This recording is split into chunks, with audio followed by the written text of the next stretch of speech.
Okay, so diretso na ta no sa ato ang pagtagad no sa pangutana nini karong gabi una sa usa at ka atong follower matud pa na niya. Attorney, ask lang ko kay nahadlok ko makasuhan. Nasunog manggod ang balay sa akong father-in-law unya natunong tong nagbakasyon mi sa ila. Ang ako PNP issued firearm na apil pagkasunog kay gibilin man ako sa kwarto samtang naligo mi sa dagat. Bayran daw tong armas, attorney, unya kasuhan pa daw ko. Sakto kaha ni attorney og ilan ning buhaton. Wala man jud nako tuyo ang masunog tong armas, attorney. Salamat kayo. Okay, so mao na ang pangutana sa atong usa ka follower, usa ka PNP personnel. Matud na niya is kasuhan daw siya no sa pagkasunog no sa iyahang armas. Gawas nga pabayron pa siya ini, kasuhan pa gyud daw siya og nangutana siya kanato kung sakto ba ning buhaton sa PNP. No, I don't know if tinuod ning iyang kuan basin og kuan ra ni sa iya no, istorya lang ni sa iyahang mga kauban po siguro nga mga personnel, but I'd like to tell you no, atong follower nga PNP personnel nga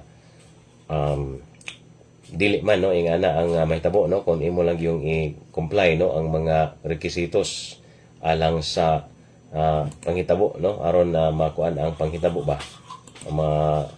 sabtan no sa kanabang issuing agency kining PNP nganong na sunog tong imong armas no nasunugan pa gani ka niya kasuhan ng kaso dili pud maayo no. So pagkaingon ni ana nga nawala no ang armas, kung nawala ang armas i-report din kana no, dapat imo na nang gihimo no, and I suppose nga imo na nang himo kay ang lost or stolen firearm no shall be reported no immediately to the firearms and explosives office no sa PNP no mo na ang bisag sa BGMP mao gyapon ang buhaton i-report nato ni ana no sa FEO labo na sa mga PNP personnel no. Of course sa imo hapang sa imong kuan diha no unit po di mo po nang ipaybalo no sa imong hiping nga nawala ang imong issued firearm o sa inyong region no o diha dayon sa nang gitawag nato nga firearms and explosives sa office no. So muna ang ikuan kung imo na ning mga nareportanan of course naana dayon kay compliance lugar sa inyong mga kuan diha no. Imo nang nabuhat ning akong giingon niya og uban pa amanta kabalo sa inyong procedure diha sa PNP no. But ang ato lang kaingon is kanang mga ana ba nga mga tawag na to og force majeure no. Kay force majeure man na matawag man nato na nga force majeure ug ang Supreme Court nagklaro gyud ana no, labi na kanang mga nangawala no nga kung ang hinungdan niya na force majeure dili na siya magkuan sa imo og kaso no, dili na siya mag-arise lugar nga kasuhan ka no. So klaro na no sa ato ang nabasa atong nag-review kitag bar sa katong kaso no nga Southeastern College na versus sa CE.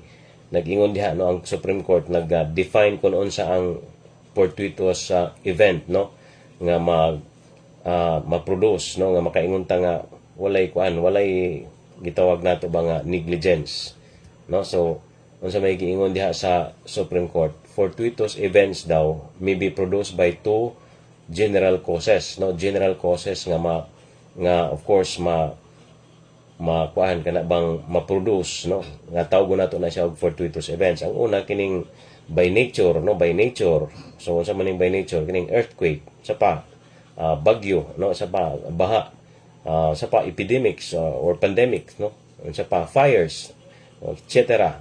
So kini silang nga mga kuan by nature ni siya nga mga fortuitous event.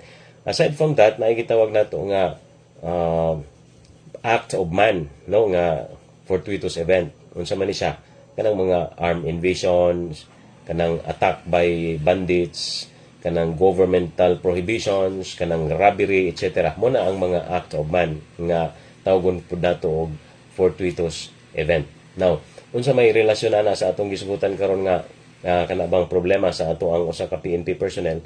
Well, ang result ang kuan ni ana ang kanabang ang relasyon ni ana is gi-provide po diha sa Article 1174 no sa ato ang Civil Code nga kanang giingon diha nga niingon diha sa balaod no except in cases expressly specified by the law or when it is otherwise declared by stipulation or when the nature of the obligation requires the assumption of risk, no person daw shall be responsible for those events which could not be foreseen or which though foreseen were inevitable. So muna ikuan nato diha. So wala kanang kuan kana bang wala dili ka responsible dili ka responsible for those events which could not be foreseen or which though foreseen were inevitable. So kanang sunog dili man nato na ma-foreseen unya kun ato lang tan-awon is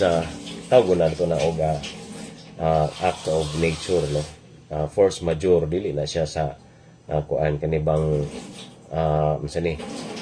dili na siya sa act of man kay gi-enumerate man gani diya sa Supreme Court kanang gitawag nga by nature nga gitawag nato ba og cause for fortuitous event so muna diya na ang imong dayong ikuan i-invoke kana siya nga dili nimo dili man nimo na kuan wala dili man ka responsible ana ina nga Article 1174 ang muna imong basihan.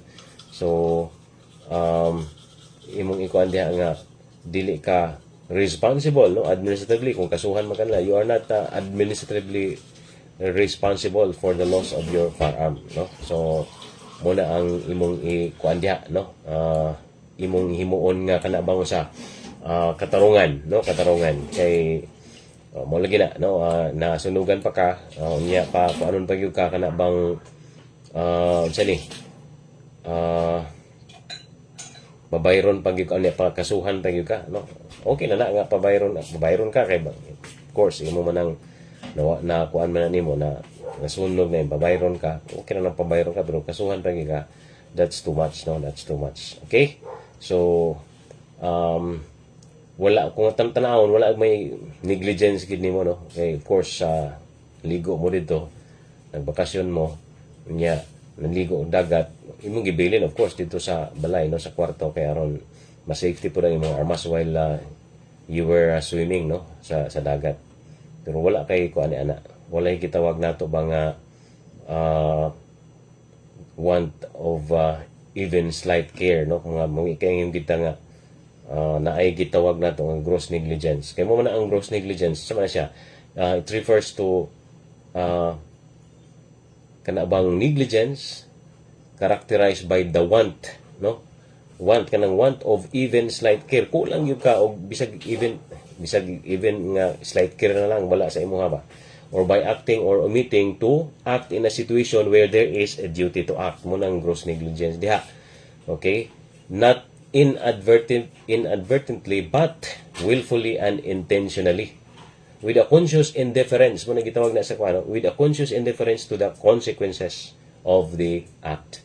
So wala man na sa imuha, wala gross negligence na to makita, bisan negligence na lang gani wala gyud.